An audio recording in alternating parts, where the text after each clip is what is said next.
తిరుపతి జిల్లా గూడూరులో అర్ధరాత్రి పూట గోవుల అపహరణ మిస్టరీగా మారుతోంది. గత 20 రోజుల్లోనే 150కి పైగా గోవులు మిస్ అయ్యాయి అంటూ వస్తున్నటువంటి కంప్లైంట్లు పోలీసులకు ఒక పెద్ద ఛాలెంజ్గా మారుతోంది. అసలు ఏంటి గోవుల్ని మాయం చేస్తున్న ఈ ముఠా ఎవరు అని పోలీసులు తమ ఇన్వెస్టిగేషన్ కంటిన్యూ చేస్తూ ఉండగానే తాజాగా ఒక ఇంటి సరౌండింగ్లో ఒక ఎద్దుల బండి దగ్గర కట్టి ఉంచినటువంటి గోవుని వాళ్ళు ఎలా స్మగ్లింగ్ చేస్తున్నారో, ఆ ముఠా ఎలా వచ్చింది, వచ్చినటువంటి కార్కి నెంబర్ ప్లేట్ కూడా లేకుండా ఎలా చేస్తున్నారో చాలా క్లియర్ కట్గా సీసీటీవీలో రికార్డ్ అయినటువంటి దృశ్యాలు ఒక్కసారిగా పోలీసులు కూడా షాక్ అయిపోయారు. వరుసగా వస్తున్నటువంటి ఈ కంప్లైంట్లను బేస్ చేసుకుంటే కనుక ఎన్ని ముఠాలు ఈ గోవుల అపహరణకు, గోవుల స్మగ్లింగ్కు పనిచేస్తున్నాయి అనేది ఇప్పుడు పోలీసులు ఇన్వెస్టిగేషన్లో తేలాల్సిన పరిస్థితి. చాలా సందర్భాల్లో చూస్తాం, ఒకే చిన్న ట్రక్లో గోవులన్నింటినీ కూడా ఒక చోట చేర్చేసి వాటిని ఎక్కడికో తరలించేస్తున్న సందర్భాలు. అవి కూడా మూగజీవాలు అయినప్పటికీ కూడా వాటికి ప్రాణం ఉంటుంది. గోవులు మన కల్చర్లో చాలా రెస్పెక్ట్ చేస్తూ ఉంటాం. వాటిని దేవతామూర్తులుగా భావించినటువంటి సందర్భం ఉంటుంది.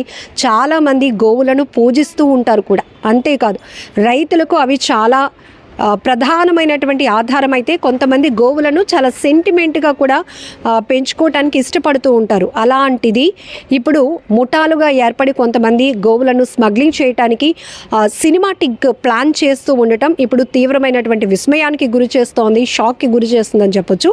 సో ఇక్కడ మీరు సీసీటీవీలో రికార్డ్ అయిన దృశ్యాలు చూస్తే అక్కడ కట్టి ఉంచినటువంటి ఒక గోవుని ఒక వెహికల్లో వచ్చినటువంటి ముఠా సభ్యులు ఒక ముగ్గురు ఫేస్కి మాస్కులు వేసుకొని ట్రేస్ అవుట్ అవ్వడానికి కూడా అవకాశం లేకుండా వెహికల్స్కి, వీళ్ళు ఉపయోగిస్తున్న రకరకాల వెహికల్స్కి కూడా నెంబర్ ప్లేట్స్ లేకుండా చేస్తూ ఉన్నారు. ఇదంతా చూస్తే స్మగ్లింగ్ ఏ రకంగా జరుగుతుందో కూడా మనం అర్థం చేసుకోవచ్చు.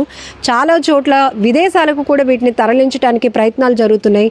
అందుకోసం ఇక్కడ ప్రతి చేస్తున్న ఇలాంటి పాప పనులన్నీ కూడా ఈజీ మనీ కోసం అలవాటు పడి ఆఖరికి ఎలాంటి స్థాయికి కొంతమంది దిగజారిపోతున్నారు, ముఠాలుగా ఏర్పడుతూ స్మగ్లింగ్లకు పాల్పడుతున్నారో మనం చాలా క్లియర్గా కూడా అర్థం చేసుకోవచ్చు.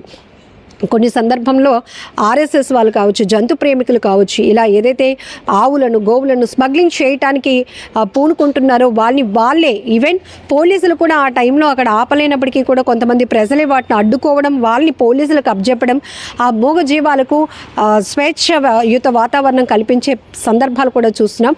అలాంటిది ఇప్పుడు తిరుపతి గూడూరు సరౌండింగ్లో 2వ పట్టణ పోలీస్ స్టేషన్ పరిధిలో గత 20 రోజులుగా చూసుకుంటే 150 వరకు కూడా ఆవులు మిస్ అయినట్లు కంప్లైంట్ వరుసగా వస్తూ ఉన్నాయి. అర్ధరాత్రి పూట ఈ ఆవులు మిస్ అవుతూ ఉండడం ఏంటి అనేది ప్రతి ఒక్కరిని కూడా షాక్ గురి చేసినటువంటి సందర్భాలు. ఉదయం అంతా వాటికి ఒక పని కల్పిస్తూ ఉంటారు రైతులైతే, లేకపోతే ఈవినింగ్ వాటికి మనం ఎలా రెస్ట్ తీసుకుంటామో వాటిని కూడా ఒక చోట ఆవుల దొడ్లలో కట్టడమో, లేకపోతే ఎడ్లు బండి ఉంటే అక్కడ ఉంచడమో, లేకపోతే ఇది వీధిలో మనకి ప్రాబ్లం ఏమీ ఉండదని కాస్త ఫ్రీడమ్ ఇవ్వడం, ఇలాంటివి జరుగుతున్నప్పుడు ఇలాంటి ముఠాలు చెలరేగిపోయి గోవుల స్మగ్లింగ్ చేయటం అనేది చాలా బాధాకరమైన విషయం. ఖచ్చితంగా ఇప్పుడు ఇలాంటి సీసీటీవీలు ఎక్కడైతే రికార్డ్ అయ్యాయో వాటిని బేస్ చేసుకొని పోలీసులు ఈ ముఠా గుట్టు రట్టు చేయడమే కాదు, వాళ్ళకి కఠినమైనటువంటి శిక్ష అమలు చేయాల్సిన అవసరం కూడా చాలా ఉంది. ఎందుకంటే గోమాంస విక్రయదారులు కావచ్చు, గోవులను హింసించటం, వాటికి టార్చర్ చూపించిన సందర్భాలు కూడా మనం సోషల్ మీడియాలో చాలా చూస్తున్నాం. అవి తిరిగి కొట్టలేవు కాబట్టి ఎవరో ఒకరి మీద ఉన్నటువంటి ఆక్రోశాన్ని అలాంటి మూగజీవాలపై చూపెడుతున్నటువంటి కర్కశమైనటువంటి మనస్తత్వం కలిగిన మూర్ఖులను కూడా మనం చూస్తూ ఉన్నాం. కాబట్టి ఇలాంటి ముఠాలకు ఇమ్మీడియట్గా చెక్ చెప్పాల్సిన బాధ్యత పోలీసులపై ఉంది. అలాగే ఎవరికైనా అనుమానం వచ్చినప్పటికీ కూడా ఇమ్మీడియట్గా లోకల్ పోలీసులకి కూడా మీరు ఇన్ఫార్మ్ చేయండి కంపల్సరీగా. అలానే ఈ గో స్మగ్లింగ్కి పాల్పడుతున్నటువంటి ముఠాలకు ఎలాంటి శిక్ష విధించాలి, ఇలా గోవులను కానీ మూగజీవాలను హింసిస్తున్న వారిపై ఎలాంటి చర్యలు తీసుకోవాలనేది మీ అభిప్రాయం కూడా కామెంట్ బాక్స్లో మెన్షన్ చేయండి.